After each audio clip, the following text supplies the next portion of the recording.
kes meil järgmisena ongi esineja. Reemo Voltri, ole hea.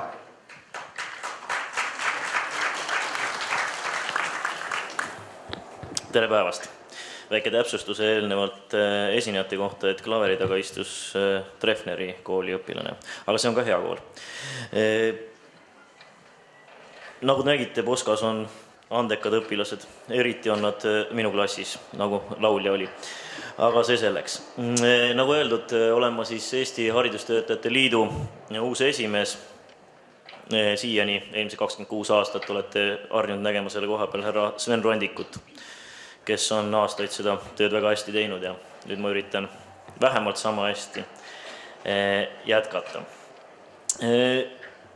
Teemaks on siis õpetaja ja haridusjuht hariduskorralduse uuendamise protsessis.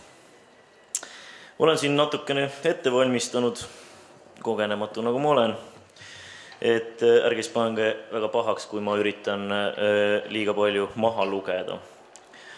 Aga uuendamisprotsessis ja ma üritasin seda vaadata siis sellest lähtekohast, et kus kohas selles uuendamisprotsessis nii-öelda ka see haridusjuht ja õpetaja nii-öelda koostööd võiksid teha või kus kohas need koostöövõimalused võiksid olla.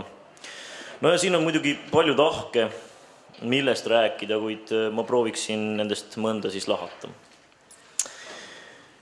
No tegelikult minu ettekandes tõstatuvad probleemid on paljuski kõigile teada, kuid samas on selles ka palju spekulatiivset, sest paljuski need probleemid tõstatuvad põhikooli ja gümnaasiumi seaduse muudatustega, aga viimased ei ole jõudnud isegi Riigikokku ja see, kas ja mil määral tulevad muudatused, me tegelikult ju ei tea.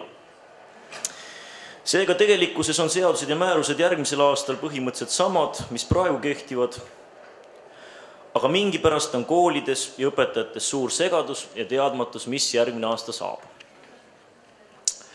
Nagu me teame hariduses, see tähendab koolis ja lasteaias, on kõige olulisem laps või üldisemalt öeldes õpilane. Ja et õpilane end koolis ja lasteaias hästi tunneks, peab olema see keskkond, kus ta päevast päeva veedab, talle meeldiv ja turvaline. Ja seega on väga olulised inimesed, kes teda päevast päeva ümbritsevad seal haridusasutuses. Nendeks on loomulikult eakaaslased, kuid veel olulisemaks on õpetajad ja õpetajad toetav tugipersonal, kes teda õpetavad, suunavad ja loovad selle keskkonna, et õpilane tunneks end hästi ja turvaliselt. Seega üks väga oluline koht koostööks on õpetajate, juhtkonna ja tugipersonali koostöö. Õpilasi ümbritsevatest õpetajatest sõltub väga palju, nagu me teame. Ja seega on väga oluline, et õpetaja ise oleks rahul, kindel oma ametis ja selle tulevikus. Samas peab õpetaja olema loomulikult laia silmaringiga ning me ootame, et õpetajateks tahaksid minna ja ka läheksid kõige paremad inimesed, kellel on parimad teadmised oma ainest ning samas ka tahe laste, noortega tegeleda. Kas see praegu on nii? Julgen väita, et paljuski see ei ole nii. Õpetajateks õppima mitte ei lähe parimad võimalikest, vaid eriti üldse ei minda. Miks? Siin pole kindlasti ühte vastust, kuid üks olulisi põhjuseid on kindlasti töötasu. Kui enne eelmisi Riigikogu valimisi ütlesid kõik erakonnad, et õpetajate palgad peavad tõusma ja praeguse haridusministri koduerakond IRL ütles, et õpetaja palk peab algama Eesti keskmisest ja õpetaja keskmine palk peab olema 20% kõrgem kui Eesti keskmine palk. Milline on aga seis selles punktis praegu? Olen siin kasutanud Rahandusministeeriumi kodulehelt leitavaid andmeid. 2010. aastal oli õpetaja keskmine palk Eestis 98% riigi keskmisest. 2011. aastal 94% ja 2012. aastal 89% Eesti riigi keskmisest. Ja kui tulevaks aastaks täituvad ministeeriumi poolsed lubadused ja õpetaja keskmine palk kerkib 860 euroni kuus ja riigi keskmine on 930, nagu prognoosib Rahandusministeerium, siis kerkib õpetaja keskmine palk lausa 92,5%-ni. Seega saab õpetaja 2013. aastal vähem palka kui 2011. aastal, kui me võrdleme seda Eesti keskmise palgaga. Nii et suurt tõusu selles plaanis ma ei näe. Töötasu tõusust ilmselt ei ole sellisel juhul väga kohane rääkida.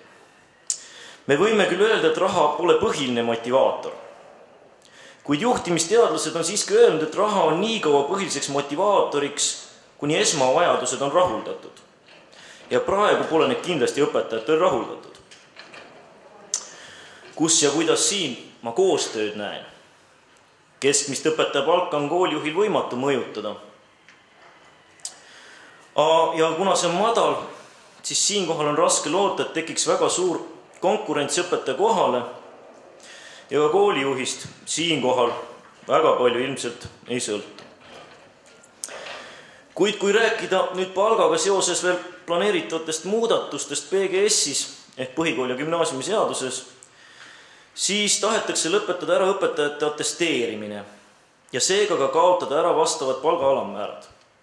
Jääks üks palgaalamäär ja praegu lubatakse koolile lisaks 20% palgaalamäärale lisaks klassijuhatamise tasudeks ja palga diferentseerimiseks, etc. Selle atesteerimise kaotamise vastu on Eesti Haridustöötajate Liit kindlasti, sest siiani pole midagi asemele tulemas, mis annaks õpetajale kindluse. Õpetajate poolt vaadates kaoks kindlustunne, et on võimalik saada kindla seaduspära järgi nii-öelda kõrgema palga peale. See on siiski olnud teatud motivaatoriks noorele õpetajale, võin kinnitada enda näite põhjal.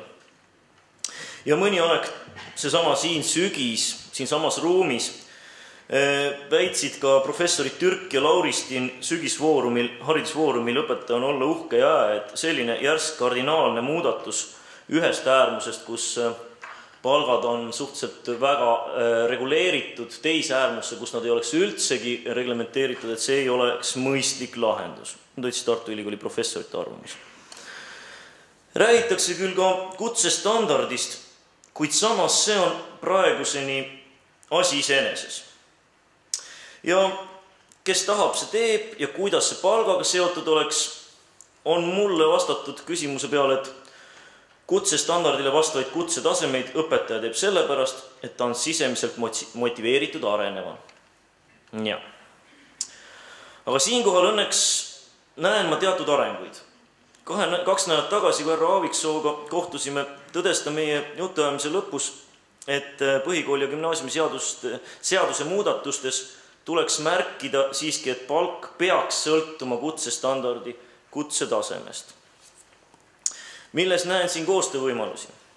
Siinkohal kas üht või teistmoodi, ehk kas säilib atesteerimine ja üleriigilised ametijärkude astmepalgad, kuid samas siiski suureneb nii-öelda koolijuhi käsutusse jääv raha või tekib kutsestandard ja palgad hakkavad kutsestandardi tasemest sõltuma.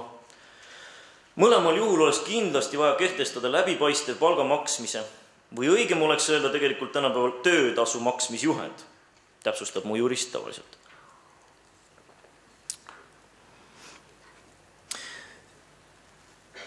Ja seda oleks kindlasti vaja kehtestada läbi rääkides ka õpetajaskonnaga. Ja kes on õpetajaskonnast parimaks esindajaks nende arvamusele? Loomulikult ametiühing. Kelle usaldusisik on seaduse poolt teatud kelle usaldusisikul ehk ametiühingu usaldusisikul siis on seaduse poolt teatud tagatised ja seetõttu julgeb ta paremini oma seisukohti juhtkonnaga läbirääkimistel ka väljendada. Seega kallid haridusjuhid kohaliku omavalitsuse ja kooli tasandil, ärge võtke ametiühingut kui vaenlast, vaid kui partnerit. Sellest kokkuvõttes võidavad nii õpetajad kui ka kool ja üldisemalt meie haridus tervikuna.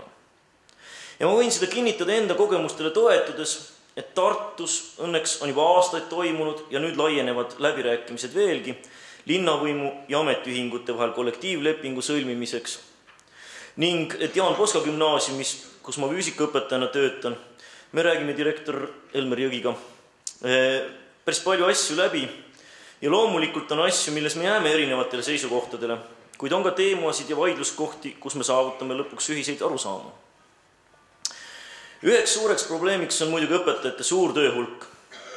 Jätame välja selle eile õpetajate lehe vanemtoimetaja poolt üllitatud vahva arvamuse, kus ta saatis mingi 4 kirja välja, sai nendele ka vastused ja leidis, et õpetaja ei tee rohkem kui 35 tundi tööd.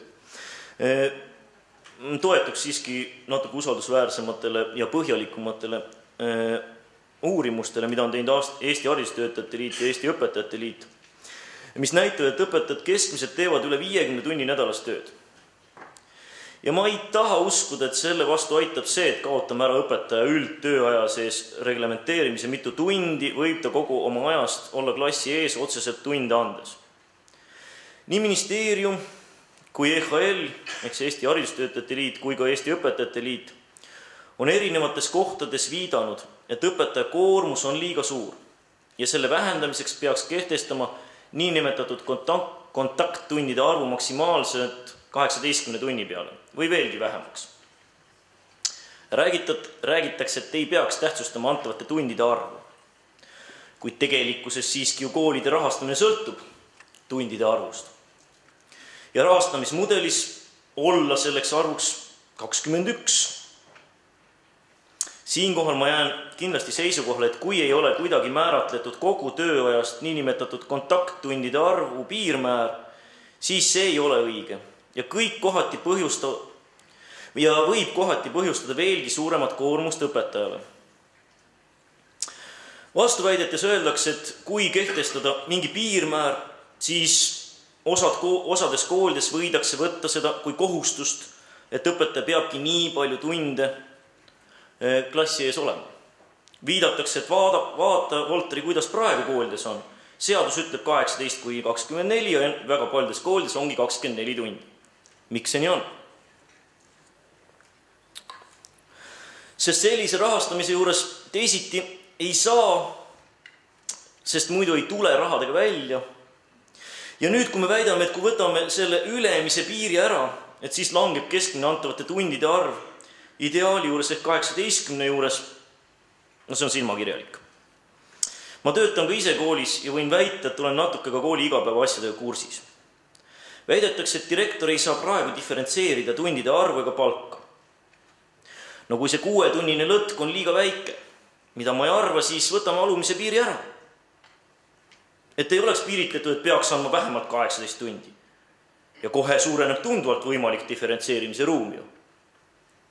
Ideaalis võiks ollagi ju selles rahastamismudelis tundide arvuks 18 tundi ja ära märgitud, et üle 24 niinimetatud kontakttunni ei tohi olla täiskoha sees. Vähem võib. Ja kui palju siis oleks selles koolis üldiselt või konkreetselt koolis ühel ainel või klassijuhatajal ja mitte klassijuhatajal, etc. Selle või saaks selles kokku leppida koolis direktori ametiühingu vahel. Just nimelt, siin oleks jälle koostöö koht. Ehk direktor, ametiühingud ehk kollektiivi esindajad saaksid siin tõesti selles diferentseerimises kaasa lüüa ja ühiselt leida ja sellisel juhul oleks ka see rahulolu mõlemalt poolt suurem, kui õpetajad on ka näinud, et nende arvamust vähemalt kuulatakse ja ideaaljuhul ka arvestatakse. Ja üks suure töökoormuse ja segaduse allikas on kindlasti ka uus õppekava, mis peaks nüüd 2 aastat kehtima. Kuna, nagu ma eelnevalt ütlesin, töötan koolis ka ja olen oma kooli reaalsuuna juht, siis võin väita jällegi, et midagi ma tean. Uus õppekava ja seega ka uued ainekavad võeti vastu, aga rakendamine on aineti väga erinev. Õppematerjalid paljuski puuduvad. Mulle kui metoodikul ei ole mõtet rääkida, et õpik ei õpeta, vaid seda teeb õpetaja. Loomulikult. Kuid ilma õppevahenditeta on see jällegi lisakoormus. Ja meil Eestis on eriti huvitav olukord uute õppevahenditega, sealhulgas õpikutega. Õppekava võeti vastu ja uute õpikute väljaandmisega tegeleb mõnes aines MTÜ, nagu seda füüsikas teeb Eesti Füüsikaselts. Väga hea, et keegi siiski teeb seda. Kuid kas see on MTÜ-de ülesanne? Samas võime vaadata sedagi, kui koostööd riigi ja kolmanda sektori vahel. Aga kas see on eesmärk? Nii et see ei ole minu meelest ka parim lahendus. Ja muidugi, kui rääkida õppekava üldisest mõttest, et suurendada õpilaste endi valikuvõimalusi, siis siinkohal näen ma väga suuri koostöövõimalusi ja vajadust kooli juhtkonna, õpetajate ja õpilaste vahel. Et me tõesti suurendaksime reaalselt ka õpilaste endi vaba valikut valida talle huvipakkuvaid kursusi. Mitte ei piiraks kogu tema valikuid niinimetatud sundvalikutega, et kui valisid kooli ja suuna, siis sellega sinu valikud piirduvadki, mida siiski on veel väga palju. Lisaks saab tänapäeval rakendada koolide üleseid koostöövorme ühiste valikkursuste osas näiteks. Võimalusi on mitmeid. Tehkem koostööd ja nähkem ka õpilastes partnereid. Ja kui tahate näha, kuidas see toimib, tulge Poskasse vaatama. Lõpetuseks või enne lõpetust siis väike mõistujutt. Mehel oli kodus suur pere, aga eluruumid väikesed ja seega pole kitsas elada. Läinud siis ta seda muret Jumalasulasele kurtma. Jumalasulane andnud nõu. Too kitsed tuppa ja tule aasta pärast tagasi. Mees teinudki nii ja tuli aasta pärast tagasi ja kurtis. Nüüd ju täitsa võrgu lahti, et nüüd ei ole võimalik enam üldse elada. Jumalasulane andis nüüd nõu, et vii kitsed välja. Mees tegigi nii ja oli varsti tagasi ja nii õnnelik, et nüüd on ruumi nii palju ja hea lahe elada. Selline jutt tuli mulle meelde, kui kuulsin üht ministeeriumi esindajat rääkimast, et õpetajate töökoormus väheneb järgmisest aastast, sest nüüd võib kool ise arenguvestlustes sagedust määrata. Ühesõnaga, vähem demagoogiat, rohkem avatust ja koostööd ja siis saab ka meie hariduselu paremaks ja õpilased ja õpetajad rahulolevamaks. Üheskoos suudame. Aitäh!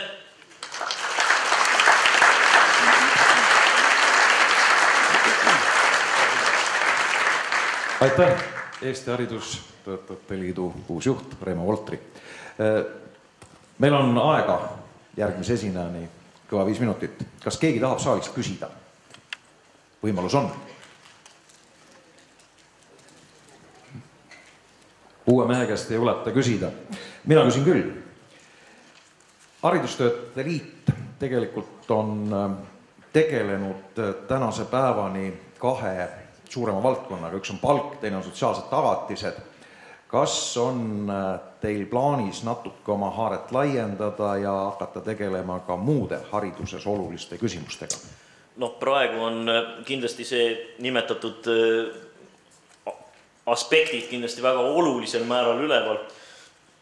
Aga kindlasti me ei saa ainult nendele keskenduda, kuid samas me eelmisel nädalal nüüd kohtusime ka Eesti Õpetajate Liidu juhi Timakoviga ja arutasime koostöövõimalusi, et kuna meil on Eesti õpetajate või haridustöötajate põllul siis nii-öelda 2 esindusorganisatsiooni, et siis võib-olla me saame nii-öelda koostöös, mitte võib-olla, vaid kindlasti saab koostöös alati paremaid asju. Ehk siis ka see, kuidas ja kes ja mis aspektidega rohkem tegeleb, et selles plaanis kindlasti me vaatame ühiselt nii-öelda tulevikku. Teine küsimus tuleneb nüüd ka sellest eelräägitust. Ka Õpetajate Liidul on uus juht, Margit Timakov. Kas te olete mõelnud selle peale, et Eesti on küllalt väike, milleks meil on vaja 2 õpetajaid esindavat organisatsiooni ja kui need 2 ühendada, siis ilmselt oleksime ka poliitiliselt natuke mõjukamad? Siinkohal ma ilmselt natuke vastasin, et kuna mõlemas organisatsioonis tegelikult on suhteliselt hiljaaegu juhid vahetunud, siis ma ei usu, et see oleks kohe niimoodi päevade või ka kuude küsimus, et nüüd üks hüppab teise rüppe, aga kindlasti eelkõige kõigepealt koostööd suurendades ja võib-olla siis ka tummas tulevikus ühinemine, ma ei välistaks midagi, aga ma ei seaks seda nii-öelda primaarseks, et ühinemist kõigepealt, kui me juba suudaksime koostööd rohkem teha, siis see oleks juba suur samm edasi. Aitäh ja tänud sulle selle meeldiva esinemise eest.